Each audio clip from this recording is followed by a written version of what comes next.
dari SDN Kedoya Selatan 01. Kali ini saya tidak sendiri, tapi ditemani oleh rekan saya yang hebat, yaitu Bapak Eko Prasetyo Darmadi, di mana beliau mengajar kelas 4B di SDN Kedoya Selatan. Assalamualaikum Eko. Waalaikumsalam Pak Hendri. Bagaimana kabarnya Pak Eko hari ini? Alhamdulillah baik. Alhamdulillah. Sehat, alhamdulillah. Alhamdulillah, semoga kita selalu diberikan kesehatan selalu ya Pak ya. Amin ya Allah. Di hari ini kita akan melakukan percakapan pra observasi. Sebelumnya nanti saya akan mengamati proses pembelajaran yang akan Bapak lakukan nanti di kelas. Tapi sebelumnya saya melakukan supervisi kelas terlebih dahulu nanti ya. Boleh Pak Hendri, siap. Adapun tujuan diadakan supervisi adalah untuk mengetahui dan mengevaluasi jalannya proses pembelajaran yang akan Pak Eko lakukan nanti di kelas. Sedangkan praobservasi dilakukan agar Pak Eko nih disiap lagi dalam menghadapi supervisi nanti di kelas. Baik Pak, ada beberapa pertanyaan yang akan saya sampaikan nih kepada Pak Eko. Silakan Pak. Yang pertama berkaitan dengan tujuan pembelajaran Pak. Tujuan pembelajaran yang nanti akan supervisi ya. Jadi insya Allah nanti saya akan melaksanakan pembelajaran dengan muatan IPAS Pak Hendri. IPAS. Di mana tujuannya itu rencananya ada dua. Yang pertama itu adalah dengan mengamati sebuah video tentang perubahan wujud benda, peserta didik dapat menganalisis perubahan wujud benda dengan benar. Itu yang pertama Pak. Kemudian yang kedua, dengan mengamati gambar kegiatan sehari-hari dalam hidup mereka, peserta didik dapat mengidentifikasi peristiwa perubahan wujud benda dengan benar. Itu dua itu Pak. Baik, sekali. Jadi ada dua tujuan pembelajaran. Betul. Lalu bagaimana sih dengan area pengembangan yang hendak Pak Eko capai pada peserta didik? Area pengembangannya paling nanti saya akan memberikan dua asesmen Pak Hendri. Asesmen yang pertama itu asesmen formatif, di mana saya laksanakan ketika pada saat anak-anak tersebut melakukan diskusi kelompok, dan juga saya mengamati pada saat mereka berdiskusi dan menganalisis hasil dari diskusi mereka. Itu yang pertama. Kemudian yang kedua yaitu dengan asesmen sumatif, dengan memberikan evaluasi hasil belajar mereka nantinya. Oke, jadi berarti asesmen yang Bapak gunakan itu ada dua ya. Berarti ada asesmen formatif dan asesmen sumatif. Nah, pasti ingin memiliki hasil yang lebih baik. Pasti Pak, insya Allah. Dari hasil yang lebih baik itu pasti Pak punya strateginya nih. Strateginya apa sih Pak? Oh baik, siap. Seperti biasa Pak Hendri, kalau kita ingin mencapai sebuah tujuan, kita harus memiliki sebuah strategi. Karena kan biasanya kondisi anak itu di kelas itu situasional sekali ya. Ada yang ribut, ada yang tertib dan lain sebagainya. Oleh sebab itu kita butuh memberikan atau menyiapkan strategi. Nah, strategi yang saya siapkan yang pertama itu adalah dengan memberikan sebuah pembelajaran yang diferensiasi. Diferensiasi ya. Ya, dengan mencakup hal yang pertama auditory, yang kedua visual, dan yang satunya lagi itu adalah kinestetik. Dan saya juga memadukan antara sosial emosionalnya itu kita integrasikan. Lalu dengan model pembelajarannya saya menggunakan PBL dengan metode diskusi kelompok dan tanya jawab. From based learning ya. Iya. Jadi Pak Eko di sini akan menerapkan strategi pembelajaran berdiferensiasi dan menerapkan KSE ya, kompetensi sosial emosional itu dengan tiga yang Pak Eko bilang, ada visual, kinestetik, dan auditory. Serta menggabungkan dengan pembelajaran PBL ya. Betul. Oke, luar biasa sekali Pak Eko. Untuk digunakan medianya, media apa yang akan diterapkan nanti? Untuk medianya seperti biasa, nanti ada proyektor, nanti ada LKPD pastinya yang paling untuk mengukur hasil dari apa sih yang mereka dapatkan pada saat pembelajaran.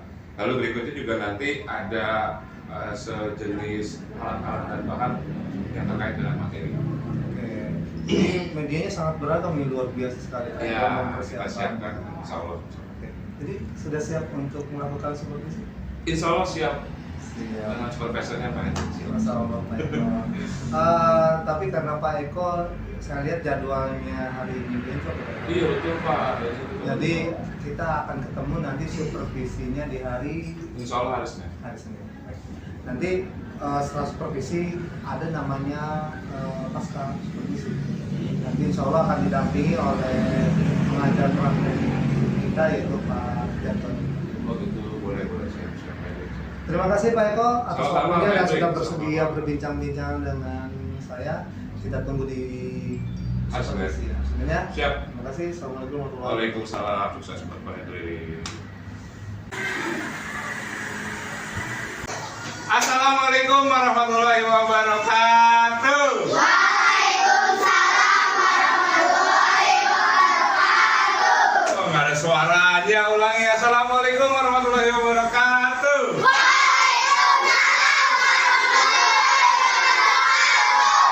Selamat pagi anak-anak. Empat B. Kita 4 B.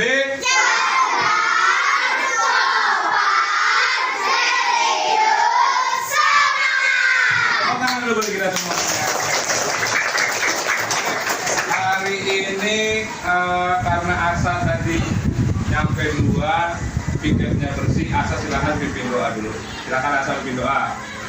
Get ready, begin.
Waalaikumsalam warahmatullahi wabarakatuh. Terima kasih ya. Jangan lupa besok kalau piket bersih kayak Asa udah datangnya pagi. Tadi Peko lihat dia ngepel dan bersih-bersih sama tadi bersama teman-teman yang lain. Cuma yang paling pagi tadi Asa, makanya Asa perlu kita contoh. Tepuk tangan dulu buat Asa. Tepuk tangan dulu. Kamu hebat. Kamu hebat. Salut. Oke. Masih ingat nggak kemarin wujud benda apa aja? Masih ingat nggak? Masih. Ini yang pegang-pegang wujud bendanya apa? Apa? Air. Oke, baik. Masih ingat berarti masih hebat. Sebelumnya Peko mau ngecek dulu siapa yang tidak hadir hari ini. Nadine. Nadine. Siapa lagi? Ali, terus? Fatih. Nama? Nadine, Fatin, sama Ali ya? Sama Kamil ya? Ya, sakit ya? Ya, sakit. Sakit hati. Sakit hati. Oke. Kita nggak boleh sakit hati, kita harus berpositif thinking. Pikiran kita harus positif, yang baik-baik saja. Nah, Pak Eko tadi udah nanya, masih ingat tadi zat atau berwujud benda itu ada apa aja? Yang pertama apa? Kita udah belajar ya kemarin ya, apa aja? Cair. Cair itu contohnya apa? Air. Apalagi selain air? Oli, minyak. Apalagi selain cair? Selain cair apalagi? Apa? Gas. Gas itu siapa yang bisa kasih contoh?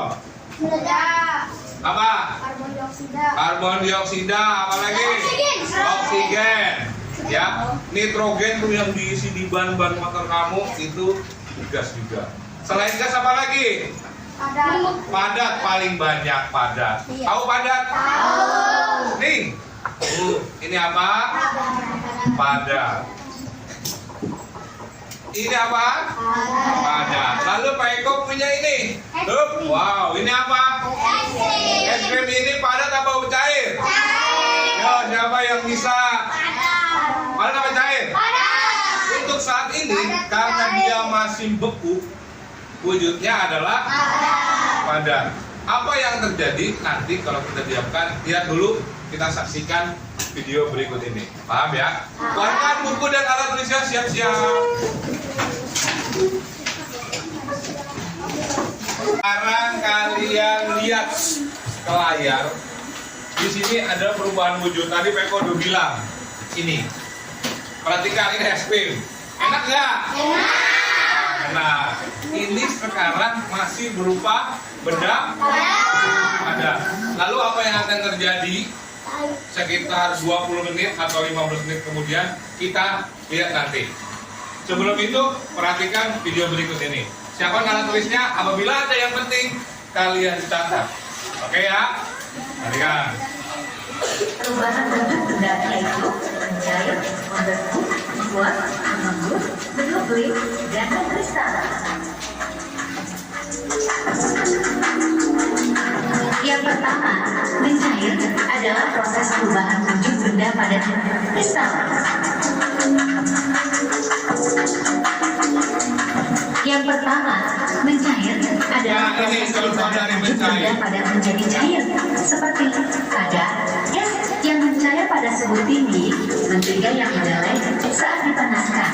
Begitu juga dengan lilin yang meleleh saat Ya. Oke, ada berapa perubahan wujud dari yang mencair? Contohnya 3, padahal banyak lebih dari 3 ya. Salah satunya apa? Salah satunya es batu itu kan keras, lama-lama akan menjadi cair. Karena apa? Siapa yang tahu karena apa? Ya, Nathan. Karena cahaya matahari ya. Jadi matahari itu dia memiliki apa? Kalor. Kalor itu apa? Panas. Sehingga dengan terkena panas, maka benda yang beku akan berubah menjadi cair atau mencair. Oke, kita lanjut. Menyalakan.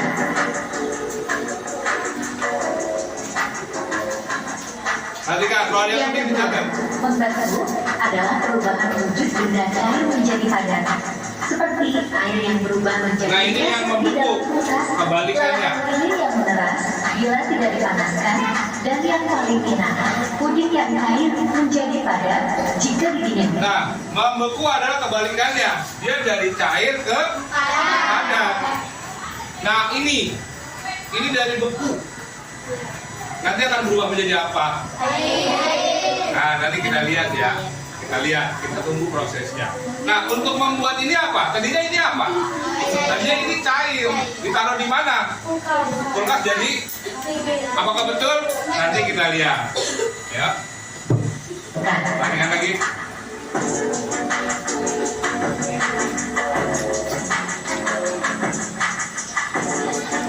Yang ketiga, menguap merupakan perubahan wujud benda cair menjadi gas, seperti air yang dipanaskan akan membuat bila mencapai titik didihnya, vakum yang disempatkan. Siapa yang suka pakai vakum? Kenapa kan gila kayak vakumnya ya? Itu karena apa? Di mana Airul? Anak-anak, tadi kita sudah menjelaskan ada perubahan wujud benda. Yang pertama apa tadi? Menjahit. Itu sama lagi? Terus?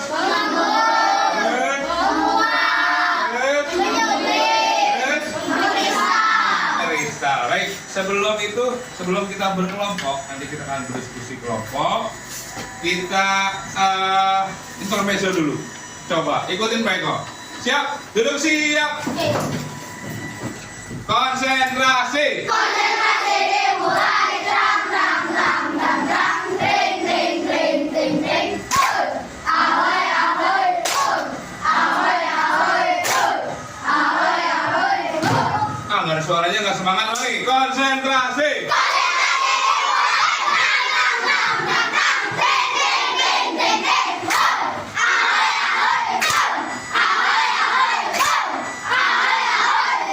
Kelompok 1. Ya, nggak konsentrasi. Ulangi. Siap, fokus. Konsentrasi.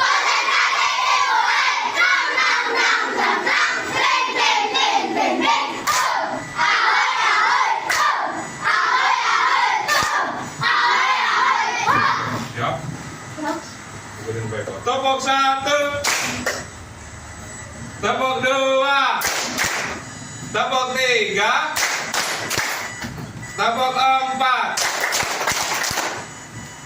Empatnya belum lengkap. Tepuk 4. Berapa Pak? Tepuk 4. Tepuk 5. Oke, tepuk 5. Lagi tepuk 1. Tepuk 2. Tepuk 3. Tepuk 4. Tepuk 5.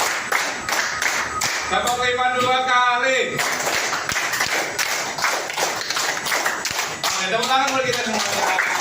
Sekarang kita berkelompok dulu. Kelompok 1, Zimar dan Kenada silakan madep ke belakang. Bangkunya diputar aja, bangkunya aja, mejanya nggak usah.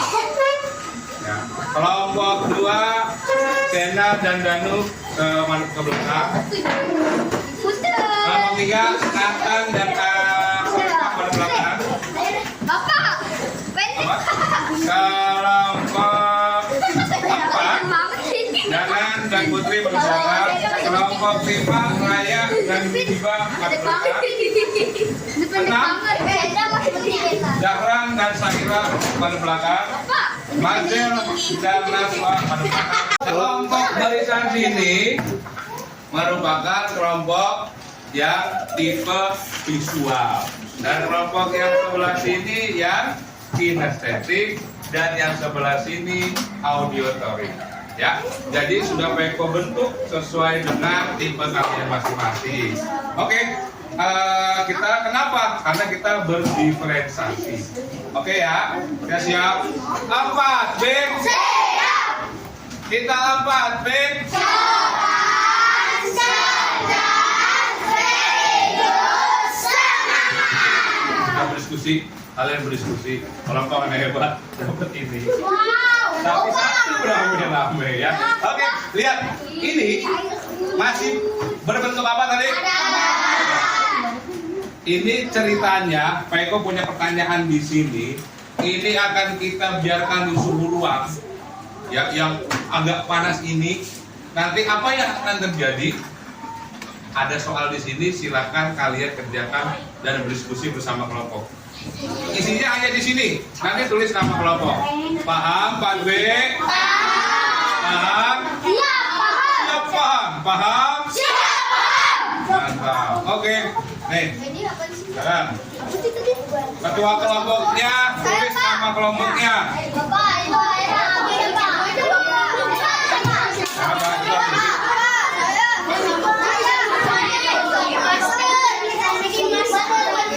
Nah, gimana? Siapa yang tulis cakap tulis?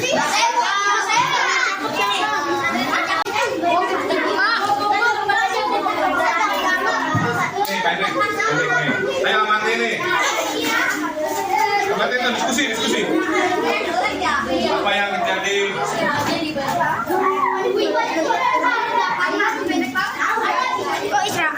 Waktu Waktunya hanya 15 menit ya nak ya.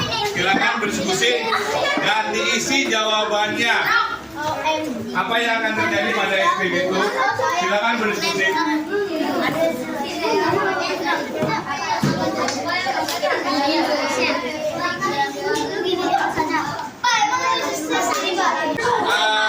Halo.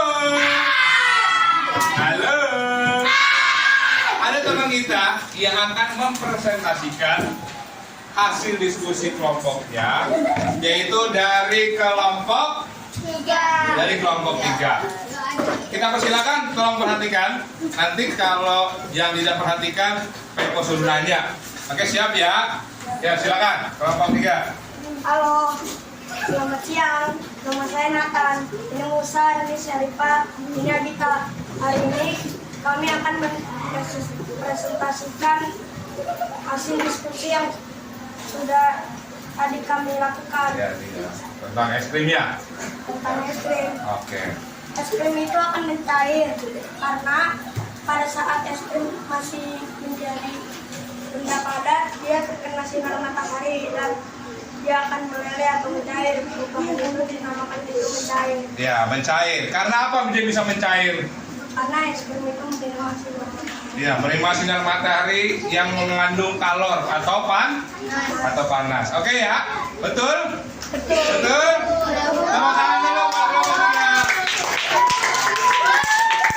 Tepuk salut. Kamu hebat. Kamu hebat. Silakan boleh duduk kelompok 3. Wujud? Bukan wujud benda. Bisa disebutkan apa aja contohnya? Cair.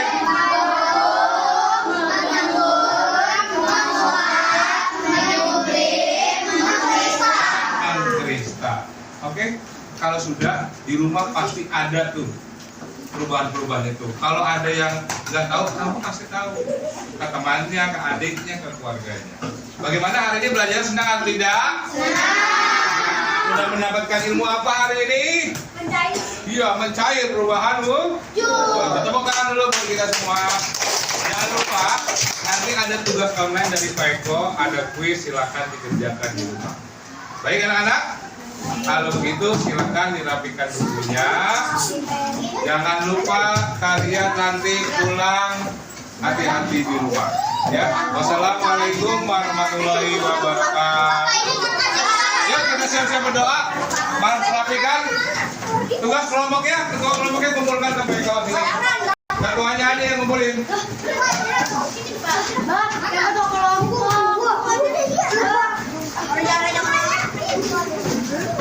Ya, hitungan ke-10 sudah siap mau berdoa.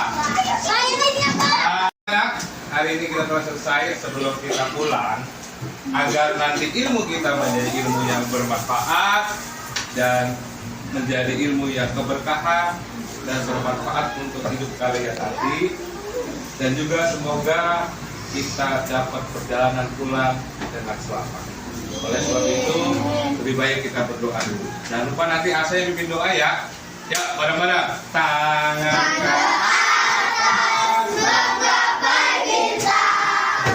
Tangan ke samping, burung yang terbang. Tangan ke depan, ikan berenang. Duduk yang rapi, siap berdoa.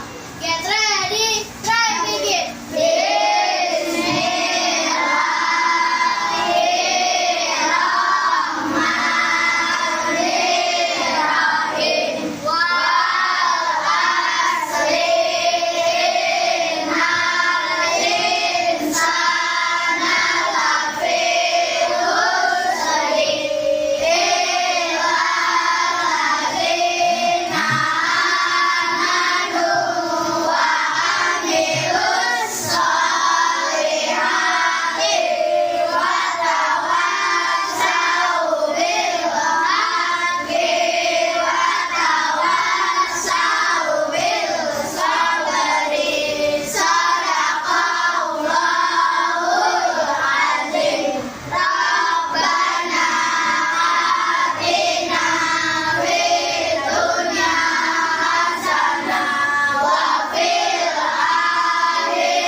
warahmatullahi wabarakatuh. See you. See you.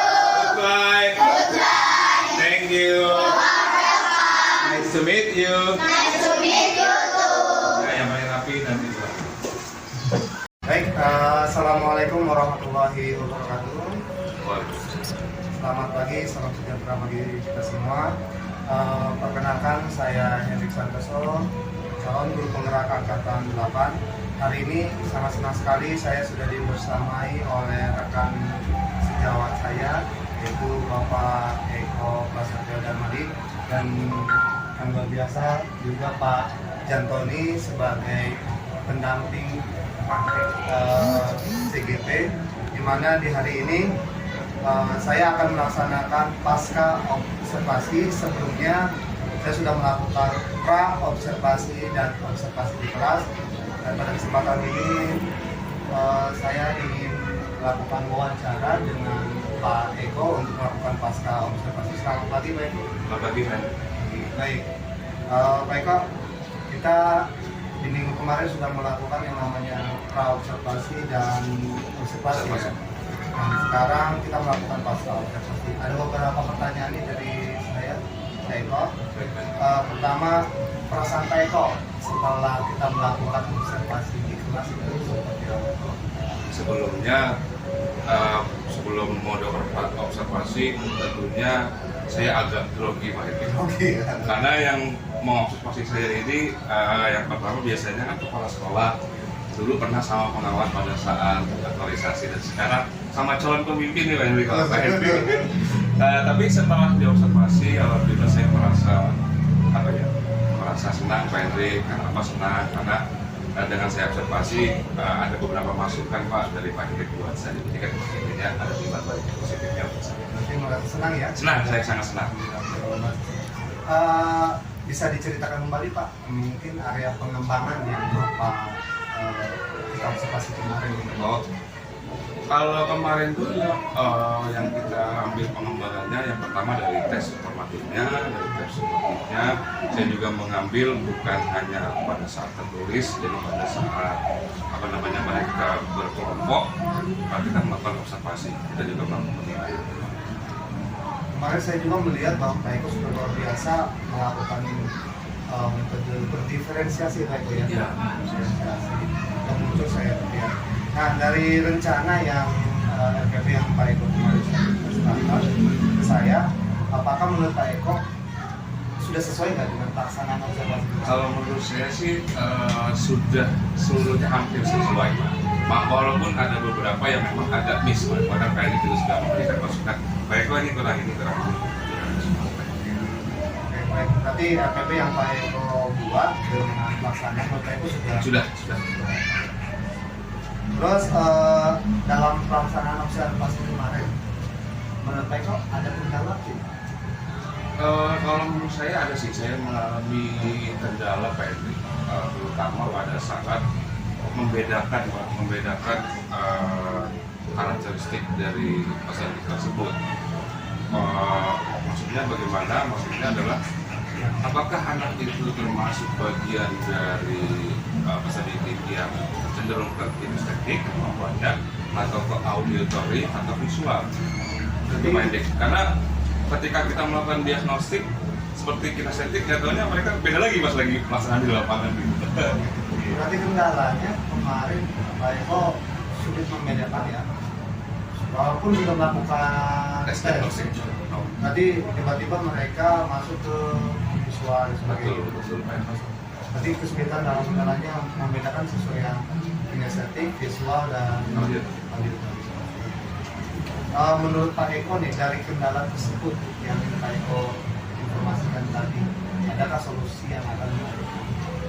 Mungkin solusinya yang akan saya lakukan adalah saya akan mendiagnostik anak-anak memberikan tes itu bukan hanya sekali Pak, karena kadang-kadang dari akurasinya itu kan kita butuh beberapa tes diagnostik untuk memang kita mendapatkan klik nih anak ini memang lebih cenderung ke sini. Jadi kemarin saya hanya cuma sekali Pak, makanya kan pas lagi pelaksanaan kok ada yang seperti itu. Jadi solusinya mungkin nanti ke depannya saya akan melakukan tes diagnostik itu lebih dari satu. Mungkin selain tes diagnostik juga ada sumber dari guru sebelumnya kali Bisa juga saya memberikan rencananya juga akan meminta pendapat dari guru-guru yang sebelumnya nih yang dari kelas 3 Pak, juga bisa. Baik, berarti kendalanya adalah pemetaan dari belajar antara visual, auditory, dan visual. Kemarin sudah terlihat bagus dalam observasi kita itu yang muncul dari kegiatan ini, kegiatan dari mulai pembukaan, mulai ke dari yang Pak Eko tadi berikan solusinya, kira-kira apa nih yang akan dilaksanakan?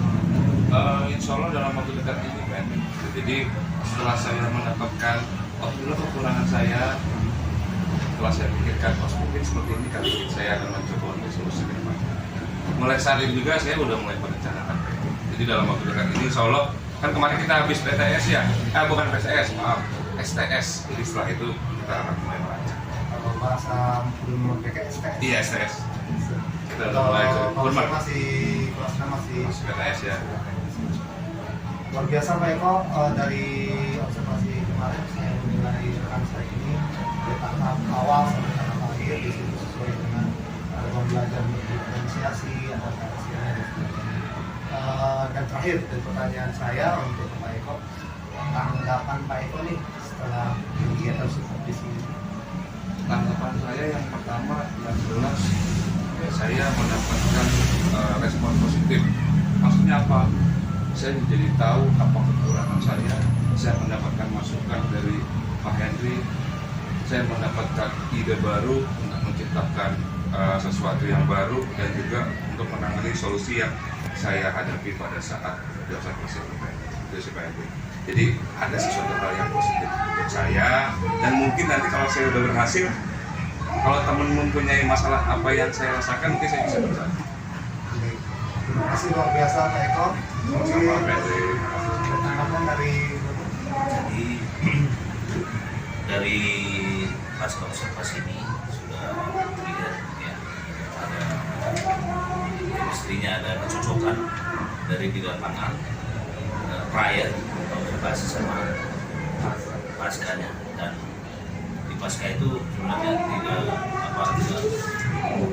panjang-panjang karena apa yang sudah dilakukan observasi itu intinya ya, hanya di sini mungkin hanya ini yang menguatkan aja, kalau yang bagus ini dipertahankan, yang kurang ini di sini perlu dikembangkan lagi, jadi ada pembaruan tentunya ke lebih baik. Kalau saya kira sih udah baik ya, karena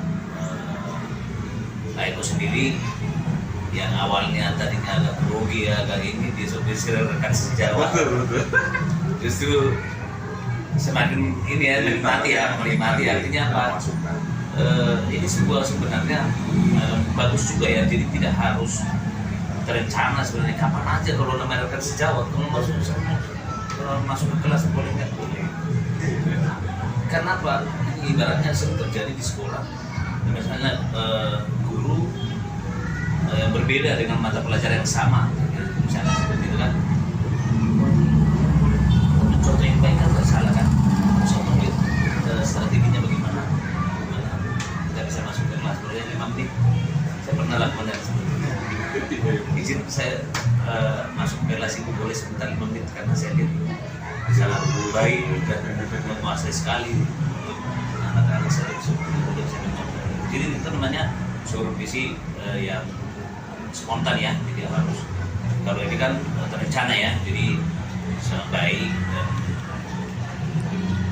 yang observasi juga bisa menggali ya, bisa menggali dari apa yang sudah observasi ya, itu aja. Baik, terima kasih pasca observasi dari kita, terima kasih Pak Jantini sebagai pendamping saya, dan terima kasih Pak Eko sebagai rekan sejawat yang sudah bisa membantu saya dalam proses coaching ini. Terima kasih dari saya. Wassalamualaikum warahmatullahi wabarakatuh. Waalaikumsalam.